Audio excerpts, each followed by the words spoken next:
3월 21일 토요일 새벽 말씀입니다. 본문은 마가복음 9장 2절에서 13절입니다. 너희는 그의 말을 들으라는 제목으로 말씀을 전하겠습니다. 오늘 본문에는 유명한 변화산 일화가 나옵니다. 예수님이 베드로, 야고보, 요한을 데리시고 높은 산에 오르셨는데 갑자기 예수님의 옷이 빛나는 옷으로 변화되시고 그 얼굴도 해같이 빛나게 되었습니다. 이것은 제자들에게 있어서 상당히 놀라운 일이라고 할 수 있습니다. 지금까지 한 번도 본 적도 없고 예상하지 못한 기적이니까요. 그동안 예수님이 보여주신 기적은 여러 병자들의 병을 고쳐주시고 귀신을 쫓고 풍랑을 잠잠케 하는 등 주변의 사람이나 주변 환경을 바꾸시는 것이었습니다. 그런데 오늘 본문의 사건은 유일하게 예수님 자신이 바뀌고 변화되는 기적을 보여주셨습니다. 게다가 더욱 놀랍게도 유대인들이 추앙하는 이스라엘의 대표적 두 인물 모세와 엘리야까지 눈앞에 나타나서는 예수님과 더불어 말씀을 나누고 있는 현장을 목격한 것이죠. 세상 빛이 아닌 찬란한 빛 가운데 서 있는 세 분의 모습을 보고 어느 누가 맨정신으로 대할 수 있었겠습니까? 그래서 그중 베드로가 어안이 벙벙해서 실언을 하고 있습니다. 5절 우리가 여기 있는 것이 좋사오니 우리가 초막 셋을 짓되 하나는 주를 위하여 하나는 모세를 위하여 하나는 엘리야를 위하여 하사이다. 예수님, 우리가 여기에 세 분을 위해 초막을 지어줄 테니 여기서 우리 그냥 사십시다. 무슨 말인지도 모르고 베드로가 횡설수설하는 겁니다. 7절 이때 마침 구름이 와서 그들을 덮어 아무것도 보이지 않게 되었습니다. 그리고 하늘로부터 들리는 소리가 있죠. 이는 내 사랑하는 아들이니 너희는 그의 말을 들으라. 그리고 문득 주위를 둘러보니 모세와 엘리야는 간 곳 없고 자기들만 있을 뿐이고 예수님도 평범한 모습으로 돌아와 계십니다. 순식간에 황홀한 순간은 사라져 버렸습니다. 그리고 예수님이 제자들에게 본 것을 함부로 말하지 말라고 경계하시며 산을 내려오는 장면으로 변화산 사건은 끝납니다. 이 변화산 사건을 통해 제자들에게, 아니 오늘을 살아가는 우리들에게 하나님이 주시고자 하는 말씀은 무엇일까요? 저는 7절 말씀에 주목해 보았습니다. 분명 성부의 음성으로 생각되는 말씀이 나옵니다. 이는 내 사랑하는 아들이니 너희는 그의 말을 들으라. 이 말씀은 제자들 보고 정신 차리라고 주신 말씀이지만 지금 우리에게도 동일하게 주시는 말씀입니다. 두 부분으로 나누어 생각할 수 있습니다. 첫 번째로 이는 내 사랑하는 아들이라고 하는 명제와 두 번째로 너희는 그의 말을 들으라 하는 명령입니다. 먼저 첫 번째 진술, 명제는 무엇은 무엇이라고 하는 사실을 진술하는 표현 방법입니다. 사실을 사실대로 깨닫고 받아들여야 한다고 말씀하시는 것이죠. 다음에 너희는 그의 말을 들으라고 하는 것은 그 사실을 알았다면 어떻게 행동할 것인가를 지시하는 것으로 볼 수 있습니다. 즉 사실적 내용과 실천적 내용으로 나누어 볼 수 있습니다. 그럼 먼저 이는 내 사랑하는 아들이라고 하는 내용을 살펴봅시다. 이 구절이 의미하는 바가 무엇일까요? 이는 내 사랑하는 아들이다. 이 예수는 바로 내 사랑하는 아들이다. 그게 사실이고 진실이라는 성부 하나님의 선포입니다. 즉 예수님은 하나님 아버지가 사랑하시는 하나님의 아들이시다. 이것을 선언하시죠. 예수님의 하나님 아들됨에 대한 선포는 마가복음의 맨 처음 시작부터 찾아볼 수 있습니다. 마가복음 1장 1절 하나님의 아들 예수 그리스도의 복음의 시작이라. 또한 이 선포는 마가복음 마지막에도 백부장을 통해 선포됩니다. 15장 39절이죠. 예수를 향하여 섰던 백부장이 그렇게 숨지심을 보고 이르되 이 사람은 진실로 하나님의 아들이었도다 하더라. 그 외에 귀신들까지 예수님이 누구신가 밝힙니다. 3장 11절 더러운 귀신들도 어느 때든지 예수를 보면 그 앞에 엎드려 부르짖어 이르되 당신은 하나님의 아들이니이다. 그러사 광인도 외칩니다. 5장 7절 큰 소리로 부르짖어 이르되 지극히 높으신 하나님의 아들 예수여. 이렇게 마가복음 전반에 걸쳐서 예수님이 하나님의 아들 되심을 강조합니다. 베나산에서의 성부의 선포도 바로 그런 맥락입니다. 이는 내 사랑하는 아들이다. 특별히 이 하늘의 음성은 여기가 처음이 아닙니다.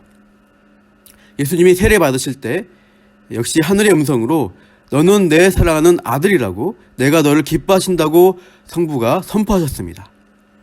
그래서 예수님의 신분이 무엇인가?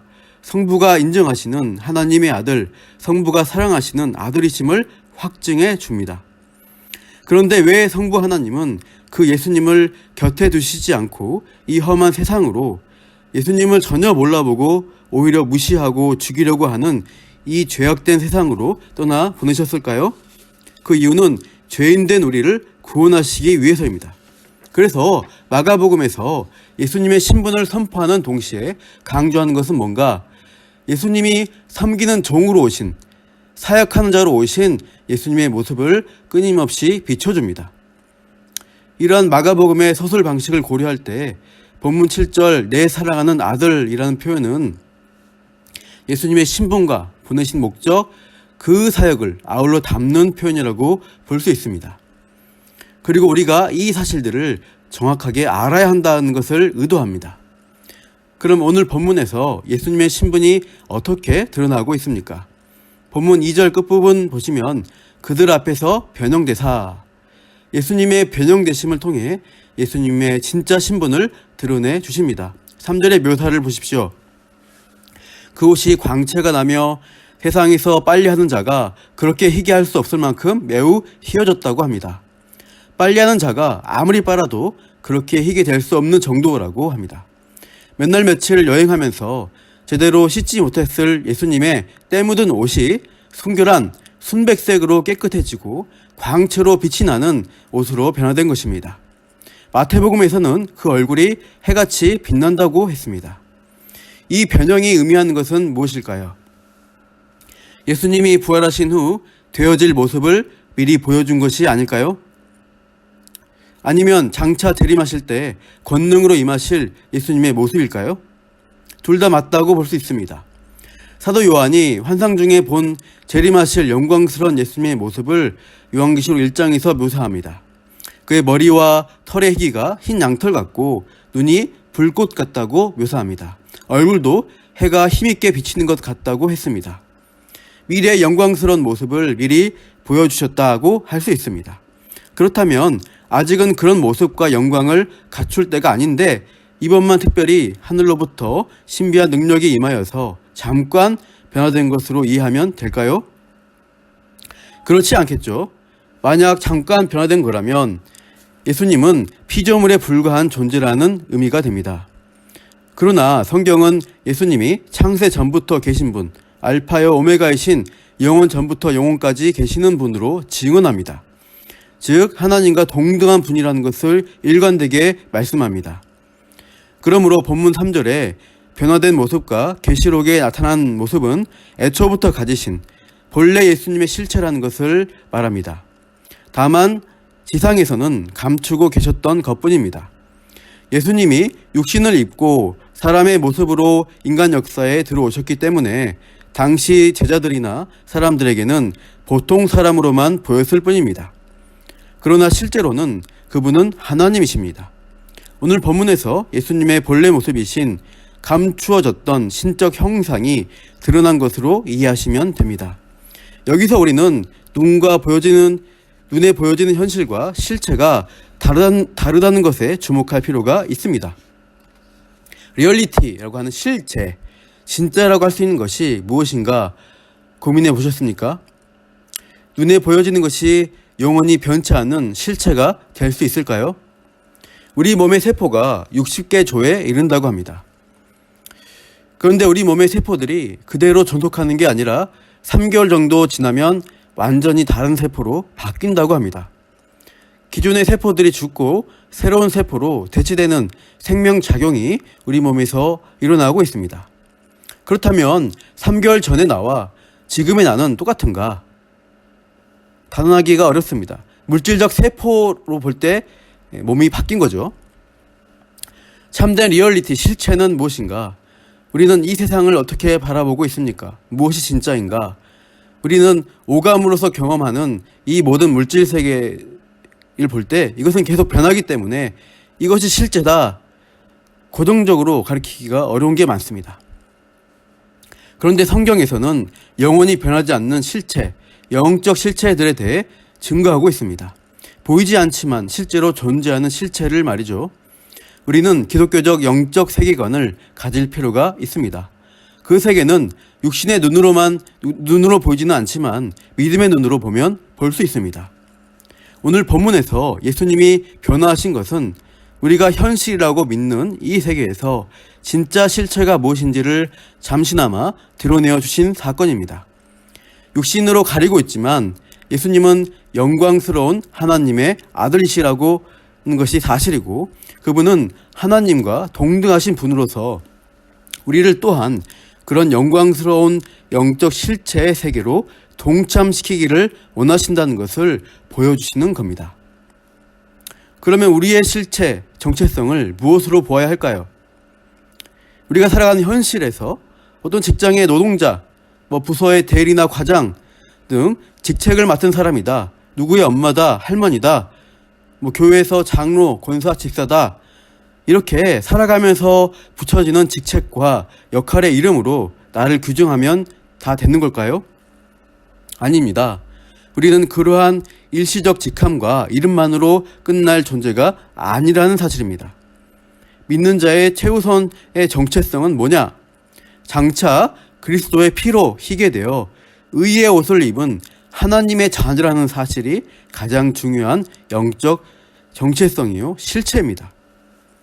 우리가 지향할 실체는 바로 그것입니다. 당장 현실의 나 자신을 볼 때 한심하고 답답할 수 있겠습니다.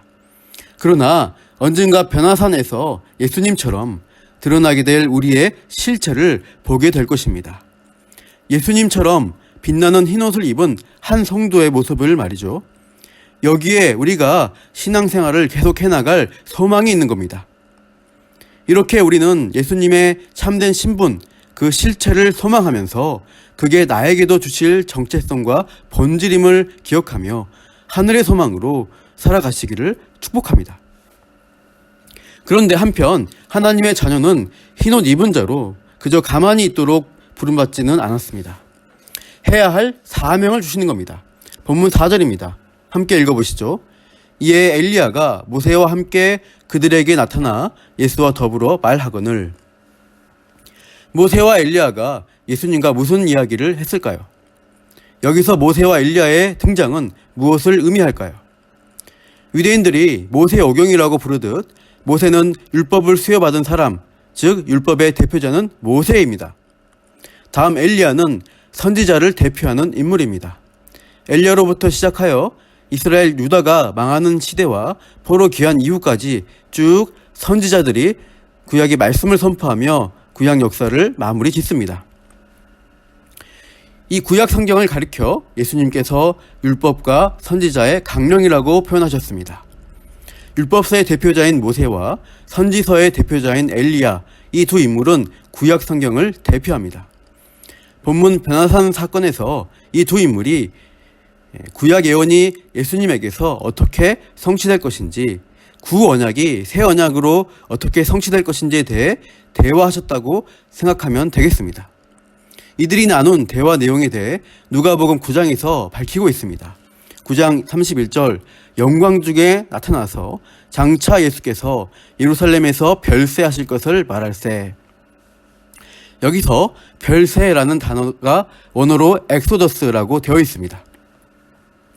출애굽을 가리키는 용어로 오늘 본문에서 모세와 엘리야는 예수님의 출애굽에 대해 말씀하셨다는 의미로 볼 수 있겠습니다.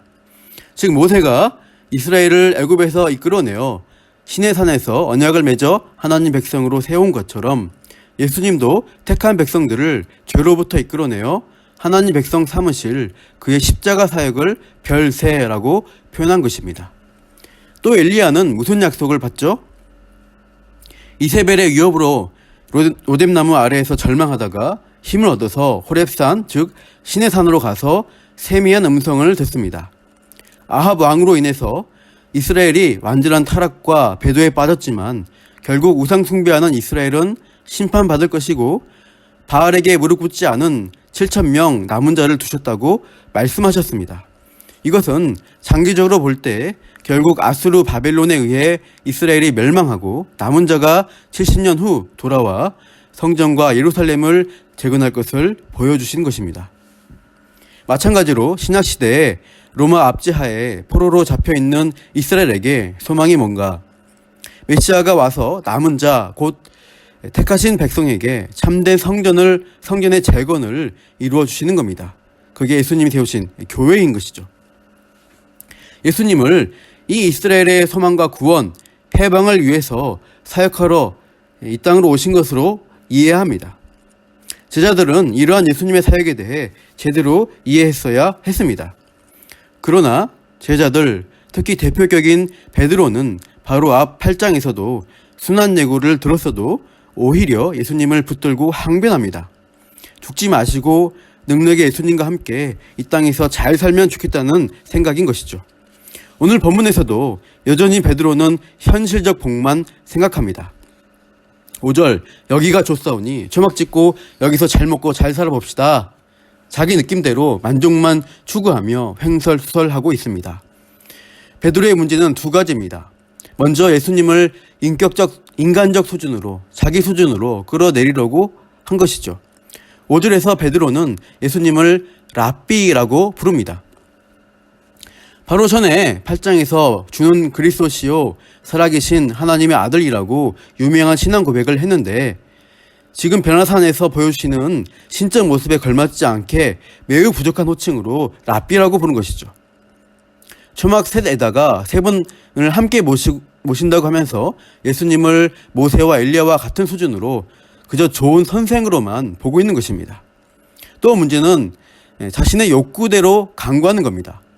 예수님의 사역이 무엇인지 생각하지도 않고 그냥 우리만 여기서 그 영광 누리고 살자고 예수님의 은혜를 이 산 위에다가 묶어두려고 하는 것이죠. 그러나 예수님은 산 위에 계실 뿐이 아니라 십자가 지기 위해 산 아래로 내려가야 합니다. 제자들도 예수님이 가시는 길을 따라 가야 한다는 그 사명을 베드로는 망각해버리는 말을 하는 것이죠. 우리도 하나님을 인간적 수준으로 끌어내리고 내 욕망에다가 꿰어 맞추려고 할 때 사명을 잃는 것이고 기독교의 타락으로 변질되는 것입니다. 현재 한국교회 안에 일어나는 여러 가지 부정적인 현상들이 그러합니다. 기복적이고 욕망을 추구하고 자기 영달의 수단으로 교회를 이용하려고 하기에 교회의 수준이 떨어지고 교회에서 있을 수 없는 그러한 범죄와 타락이 나타나는 것입니다. 6절에 보면 베드로가 두려워하지만 하나님 뜻을 잘 이해하지 못하니 자기 마음에서 나오는 대로 자기 욕망대로 횡설수설 아무 말이나 하고 마는 것이죠. 우리는 하나님을 두려워하되 성경을 잘 이해하여 참된 뜻과 의도를 제대로 알고서 강구하며 순종의 자리로 나아가야 합니다.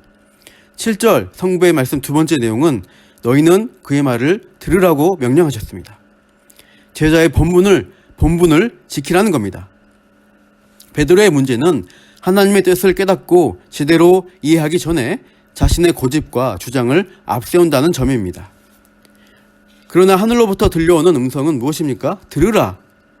먼저 들어서 제대로 알라는 것이죠. 예수님도 듣는 자로서 이 땅에서 사역하셨음을 기억하십시오. 요한복음 14장 24절입니다. 나를 사랑하지 아니하는 자는 내 말을 지키지 아니하나니 너희가 듣는 말은 내 말이 아니요 나를 보내신 아버지의 말씀이니라.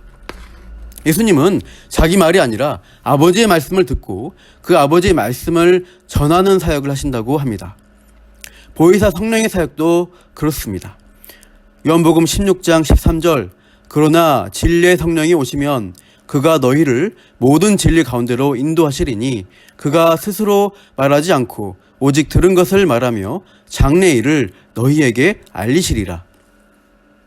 성령께서 자기를 드러내고 자기 하고 싶은 대로 말씀하시는 게 아니라 성부께 들은 것을 말씀하시며 성령 자신이 아니라 예수가 진리심을 알도록 돕고 은혜 주시고 가르치는 사역을 하시는 겁니다. 보혜사의 사역, 도울 보자, 은혜해, 가르칠 사라고 하는 그 보혜사 이름처럼 사역하시는 분이 성령이십니다. 그러므로 우리도 하나님 말씀 앞에 먼저 듣는 자로 나아가야 합니다. 계시의 완성자로 오신 예수님의 말씀을 잘 듣고 이해하십시오. 열심히 설교 듣고 이 말씀이 과연 그러한가 하면서 묵상해 보시고 성경방, 독서반 같은 훈련도 많이 받으시기를 축복합니다. 잘 배우고 아셔야 제대로 그 다음을 향할 수 있습니다. 그래서 그의 말을 듣는 것은 듣기만 하고 마는 게 아니라 순종함으로 이어지는 것이죠. 듣고 순종하는 자리로, 즉 예수님이 가신 길을 따라가는 것입니다. 십자가 지고 따라가는 제자도는 쉽지 않은 길입니다. 고난과 어려움이 산재합니다. 손해도 봐야 합니다. 그러나 십자가 끝에 있는 영광스러운 실체를 바라보시고 갚아주실 것을 기대하면서 산 위에만 숨어 있을 게 아니라 예수님 따라 이제 산 아래 세상으로 십자가 지고 가야 하겠습니다. 성도가 십자가의 길을 갈 수 있는 힘을 어디서 얻을 수 있을까요? 그건 변화산에서의 예수님의 태도에서 찾아볼 수 있습니다. 지난 8장에서 첫 번째 순환예고 이후 이제 본격적인 고난과 역경이 닥쳐올 겁니다.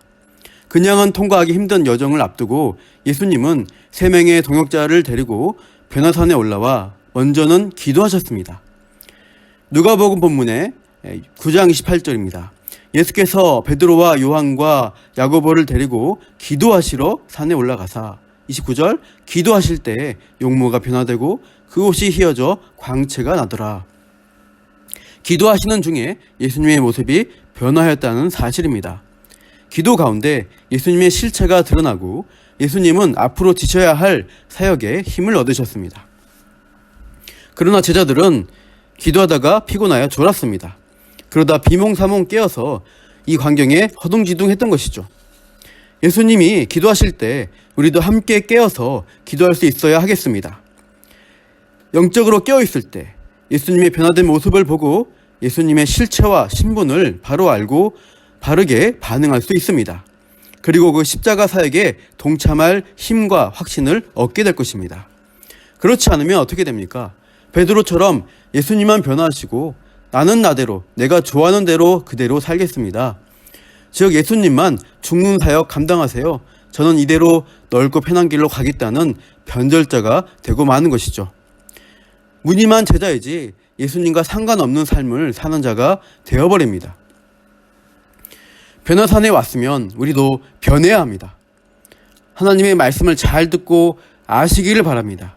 듣고 순종의 자리로 가야 하는데 기도함으로 하나님이 주시는 확신을 얻고 힘을 얻으며 이 하루도 이 세상 예수님의 제자로 사명자로 승리하시기를 축복합니다. 기도하겠습니다. 하나님 아버지, 오늘 우리는 변화산에서의 말씀을 묵상했습니다. 예수님이 참으로 누구이시고 무슨 일을 위해 오셨는지 제자들이 깨달아야 했는데 그렇지 못했습니다. 영적 잠에서 깨어나 성경 말씀을 통해 하나님의 뜻과 진리를 바로 알아가게 하여 주옵소서. 그래서 보이는 허상에 요동칠 게 아니라 우리의 영광스러운 실체를 예수님을 통해 직시하며 더욱 소망 넘치게 하여 주옵소서. 명하신 십자가의 길, 제자로서의 사명 감당하기 어려울 때마다 기도를 통해 새 힘 공급받고 확신 얻으며 오늘도 힘있게 살아가게 하여 주옵소서. 그렇게 역사하실 하나님을 기대하며 감사하며 예수님의 이름으로 기도합니다. 아멘.